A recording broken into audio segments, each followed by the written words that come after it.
अगर 25 रोज़ पे जब दुबई से पुलिस यहाँ राजस्थान पकड़ के ला सकती है तो 25 रोज़ से क्या भारत से आदमी नहीं पकड़ा जाएगा।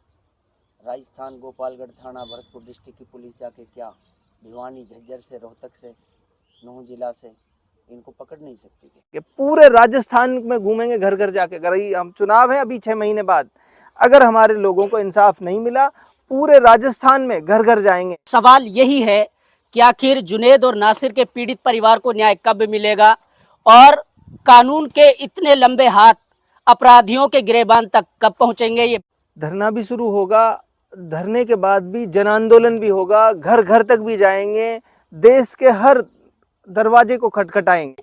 क्या हरियाणा राजस्थान की पुलिस की कड़ियां जुड़ पाएंगी?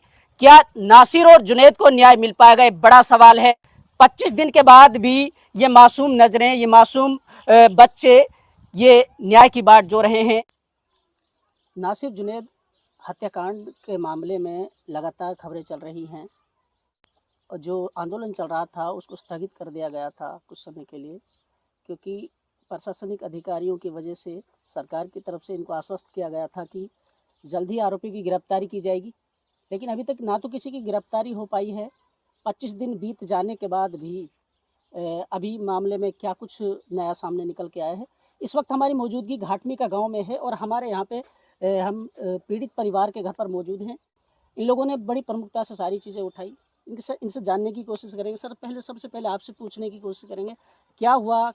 12 तारीख की बात थी, महापंचायत का ऐलान किया गया, उसको मीटिंग में तब्दील कर दिया गया। नहीं, वो 12 तारीख के लिए हमने रखा था और 12 तारीख को थोड़ा हमारे हाजी जी जो हैं, हनीफ जी की थोड़ी तबीयत खराब होने के कारण हमने उसको आज छोटी मीटिंग तब्दील किया है। और आज मृतकों को घर हमने फैसला लिया है कि मृतक परिजनों से हम मिलें और मिल करके उनसे पूछें कि भाई आप हमारे साथ कितना लंबा समय तक दे सकते हो, कितना संघर्ष कर सकते हो, तो उनकी हमें हर मोड़ पर ज़रूरत पड़ेगी। तो जैसे ही मृतक हमें आश्वासन देते हैं हमारे साथ रहने के लिए, वैसे ही हम बड़ा आंदोलन की घोषणा करेंगे। तो मृतक परिवार कब तक इस चीज़ के बारे में उन्होंने हमसे 5-7 दिन का टाइम लिया है। 5-7 दिन के बाद में वो हमें बता देंगे क्या करना है क्या नहीं करना। सरकार का कहना है कि 3 टीम आईजी साहब ने, जो अपने आईजी साहब हैं गौरव श्रीवास्तव साहब, जी जी जी उनके ही भरोसे पे, उनके दिशा निर्देश से हम लोगों ने धरना को 10 या 15 दिन तक स्थगित किया है। और वो हमारे उच्च अधिकारी हैं जिला लेवल के, उनका हम बहुत बड़ा भरोसा भी करते हैं। और अल्लाह ने चाही तो मुझे लगता है 2-5 दिन का जो हमारे मृतक परिवार टाइम मांग रहे हैं, इन 2-5 दिनों में कोई ना कोई फैसला तो ज़रूर निकल के आएगा। अगर वो नहीं निकल के आता है तो हम एक बार आईजी साहब से मिलने का प्रयास करेंगे, उसके बाद फिर अपना नया निर्णय लेंगे। लेकिन पुलिस भी अपना प्रयास पूरा कर रही है। कोई ऐसा तो है नहीं पुलिस भी कहीं अल्लाह में से स्पेशल उतर गई हो इनके लिए। वो भी हमारा आप जैसे इंसान है, अपने अपने प्रयासों में वो बहुत ज़्यादा तेज़ गति से लग रहे हैं। जैसे ही उनमें कोई असफलता दिखेगी या कहीं कोई प्ले दिखेगी या कोई प्रॉब्लम नज़र आती है हमें, तो हम बिल्कुल फिर तैयार हैं अपनी बात पर। अच्छा, फिर से धरना शुरू किया जाएगा? सारे काम किए जाएंगे। उससे पहले आईजी साहब से मिलेंगे। अच्छा जी। जाबिर जी, क्या कहना चाहेंगे आप? न्याय की राह देख रहे हैं लेकिन न्याय से बहुत दूर हैं आप लोग अभी। मैं तो यही कहना चाहूँगा जी, जब वो कन्हैया की हत्या होती है ना तो तुरंत मुलजिमों को पकड़ा जाता है। आज 1 महीना होने जा रहा है। पिछले महीने में 15 तारीख की बात थी, लेकिन 36 घंटे का अल्टीमेटम दिया, लाशों को दफनवा दिया गया, बहलाकर फुसलाकर किसी भी तरीके से। किनके द्वारा? भाई तो होश में नहीं थे, लोकल पॉलिटिक्स के दबाव में किसी भी कारण जो इन लोगों ने किया है, या राजनेताओं के दबाव में आकर इन लोगों ने, जो भी अनपढ़ता होने के कारण इनको बेचारों को होश नहीं था कि इसमें अगर हम बॉडियों को नहीं दफनाएंगे तो इसमें हल जल्दी ही निकल जाएगा। लेकिन इन्होंने बात को मान लिया, क्योंकि अनपढ़ आदमी है, यहाँ पढ़े लिखे तबका है नहीं।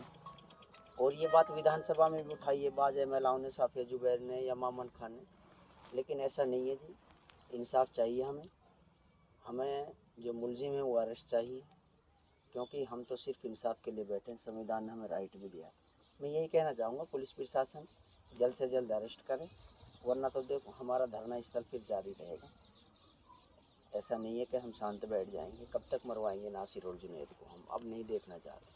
आपके लहजे से ये महसूस हो रहा है कि शायद न्याय को लेकर के आपकी उम्मीदें टूटती नज़र आ रही हैं?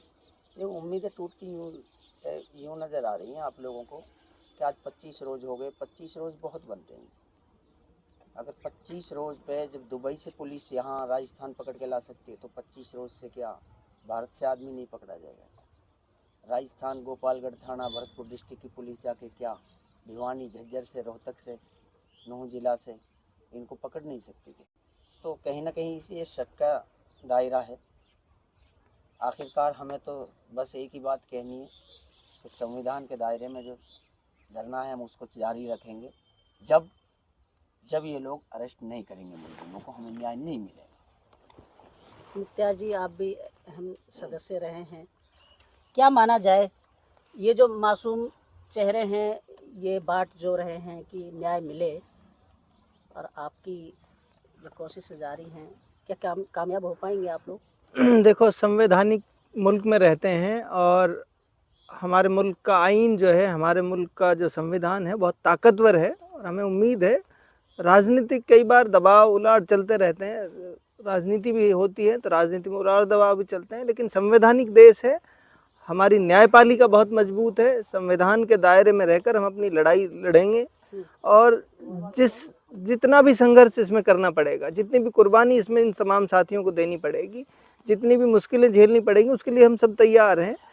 इन परिवारों को, इनके बच्चों को न्याय कैसे सुनिश्चित होगा उसके लिए हर संभव प्रयास करा जाए। सर, आपने आइन की बात की, आपने जमहूरियत की बात की। आज तक के चैनल के स्टिंग ऑपरेशन के माध्यम से सारी चीज़ें खुल करके सामने आ गई, उससे सारी चीज़ें साबित हो गई। देखो, मैंने कहा आपसे कि बहुत सारी चीज़ें राजनीतिक जो ताना बाना है देश का, उस राजनीतिक ताने बाने में कुछ लोगों को फ़ायदा पहुंचाने के लिए, कुछ राजनीतिक फ़ायदे नुकसान के लिए ये सब इनको संरक्षण दिया जाता है, इस तरह के शरारती तत्वों को। और ये बहुत थोड़े से लोग हैं और इनको दिखाकर एक कम्युनिटी विशेष में टेरर पैदा करने की कोशिश की जा रही है। उनका चुनावों में फ़ायदा लेना होता है, पूरा एक गेम है। संविधान मजबूत है, संविधान के जब पकड़ में आते हैं तो लोग जाएंगे भी।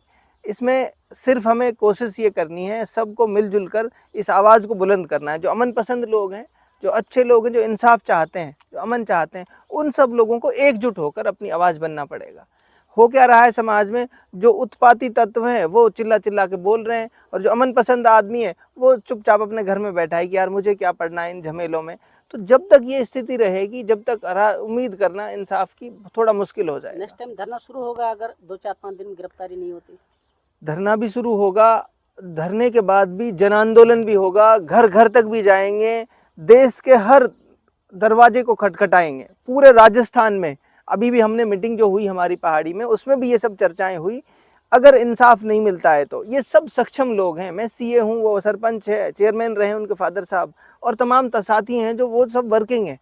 हम कहें हम अपनी सैलरियों से, हम अपनी कमाई से 2-2 हज़ार रुपये, 5-5 हज़ार रुपये चंदा करके पूरे राजस्थान में घूमेंगे घर घर जाके। अगर हम चुनाव है अभी 6 महीने बाद, अगर हमारे लोगों को इंसाफ नहीं मिला, पूरे राजस्थान में घर घर जाएंगे, एक एक चौखट को हम कुंडी को बजाकर लोगों से ये कहेंगे कि हमारे भाइयों को इंसाफ नहीं मिला है, हमारे साथ भाइयों को के साथ अन्याय हुआ था, उनके मुलजिम अभी भी घूम रहे हैं खुले। जब तक उन मुलजिमों को अंदर नहीं भेजोगे, जब तक आप इन सरकारों को वोट देने से पहले कम से कम ये सोचें कि आज जिन लोगों ने दरिंदगी की, जिन लोगों ने निर्मम तरीके से मारा उन लोगों के, उनके बच्चे आज रोते बिलबिलाते हैं इस उम्मीद पर कि इंसाफ मिलेगा हमारे बापों को, हमारे भाइयों को, हमारे बेटों को।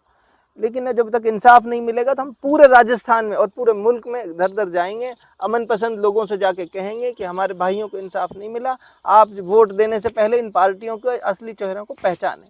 तो ये पूरी कोशिश हम दोबारा से जब धरना शुरू करेंगे, क्या इस तरीके से आपको सपोर्ट मिल पाएगा, इस तरीके से लोगों का जुड़ाव पैदा कर पाएगा? देखो, सपोर्ट के लिए ये कोई राजनीतिक वो तो है नहीं कि हमें 1000 लोग चाहिए, 500 लोग चाहिए। सपोर्ट तो सिर्फ इतना है कि भाई 2 ही लोग हों चाहे तो। ये अपने आप में जो नाइंसाफ़ी हुई है ना, और ये उदास चेहरे मेरे इन सब लोगों के, इनके भाइयों के, इनकी तरफ आप कैमरा लगाओगे तो पता चलेगा कि ये उदास चेहरे पूरी दुनिया से सवाल पूछते हैं। इनके लिए लोगों के सपोर्ट की और इस सब की कोई ऐसा नहीं है कि कोई भीड़ आ जाए यहाँ धरना स्थल पर उससे सपोर्ट माना जाएंगे। आप एक इंसान है, पूरी दुनिया में जहाँ भी इंसान है वो हर इंसान इस बात को महसूस कर रहा है कि इनके साथ गलत हुआ है, और हर इंसान ये उम्मीद कर रहा है कि इंसाफ मिले, और वो कब मिलेगा उसकी बाट देख रहा है। तो वो सपोर्ट ही तो है। अब वो सपोर्ट की इस पहल में, जैसे हम कई बार ये उम्मीद करते हैं कि सपोर्ट की पहल में वो घाट में तक चल के आए तब सपोर्ट मानेंगे, नहीं। जो आदमी अपने घर में बैठा बैठा ये करा रहा है कि यार इंसाफ मिलना चाहिए था, उनको नहीं मिला, वो सपोर्ट है। हैं। सवाल यही है कि आखिर जुनैद और नासिर के पीड़ित परिवार को न्याय कब मिलेगा और कानून के इतने लंबे हाथ अपराधियों के गिरेबान तक कब पहुंचेंगे, ये बड़ा सवाल है। और सवाल ये भी है कि 25 दिन बीत जाने के बाद भी आरोपी गिरफ्त से बाहर हैं। क्या हरियाणा राजस्थान की पुलिस की कड़ियां जुड़ पाएंगी? क्या नासिर और जुनैद को न्याय मिल पाएगा? ये बड़ा सवाल है। सरकार और प्रशासन क्या इसमें सही तरीके से काम कर रहा है? क्या प्रशासनिक अधिकारी सही तरीके से इन्वेस्टिगेशन कर रहे हैं? ये बड़ा सवाल है। 25 दिन के बाद भी ये मासूम नजरें, ये मासूम बच्चे ये न्याय की बाट जो रहे हैं, लेकिन इनका सीधे तौर पर यह कहना है कि बिना प्रेशर के अब आगे की रणनीति बनाई जाएगी। अगर आरोपियों की गिरफ्तारी ना हो तो उसके बाद में बड़े लेवल पर एक आंदोलन किया जाएगा घाटमी का, और घाटमी का से शुरू होते हुए ये बड़े लेवल, बड़े स्तर पर भी जाएगा, ऐसा इन लोगों का कहना है। सीए साहब हमारे साथ मौजूद थे, हमारे साथ धीमरी से सरपंच अतौल्ला जी मौजूद रहे, और जो एक अहम कड़ी साबित हुए जाबिर जी, जो एक चर्चित चेहरा रहे इंटरनेशनल मीडिया पर, उन्होंने भी अपनी बातें रखी कि आने वाले समय में आज जो 12 तारीख को एक मीटिंग का आयोजन किया गया, उसमें प्लानिंग बनाई गई, पीड़ित परिवार से इनसे बातचीत की गई। हम आपको लगातार इसी तरीके से खबरें दिखाते रहेंगे, बने रहिए मेरे साथ।